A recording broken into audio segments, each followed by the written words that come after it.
ఆచార్యదేవా ఏమంటివి జాతి నిబంధన సూతసుతుని కింద నిలువ రాతలేదందువా. ఎంత మాట.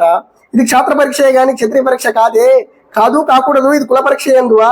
నీ తండ్రి భరద్వాజుని జన్మం ఎట్టిది, అతి జుగుప్సాకరమైన నీ సంభవం ఎట్టిది. మట్టి కుండలో పుట్టితివి కదా, నీదే కులము. ఇంత ఎలా అస్మత్ పితామహుడు కురకుల వృద్ధుడే నీ శాంతనవుడు శివసముద్రుల భార్య గంగా గర్భం జరించలేదా. ఈయనదే కులము. నాతో చెప్పింది ఏమయ్యా.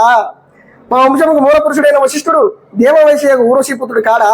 అతడు పంచమజాతి కన్య వరంధతి ఎందు శక్తిని, ఆ శక్తి చండాంగుని ఎందు పరాశరుని, ఆ పరాశరుడు పల్లెపరుచు అయిన మత్స్యగంధి ఎందు మా తాత వ్యాసుని, ఆ వ్యాసుడు విధవరాండ్రైన మా పితామహి అంబికతో మా తండ్రిని, పిల పితామహి అంబాలికతో మా పినతండ్రి పాండురాజును, మా ఇంటి దాసితో ధర్మ నిర్మాణాచరుడని మీతో కీర్తింపబడుతున్న ఈ విదురదేవుని కనలేదా. సందర్భావసరం బట్టి క్షేత్రబీజ ప్రాధాన్యములతో సంకరమైన మా కురువంశము ఏనాడో కులహీనమైనది కాగా నేడు కులము అను వీర్ధవాదనలు ఎందుకు. Any doubts? ఏం చెప్పావురా.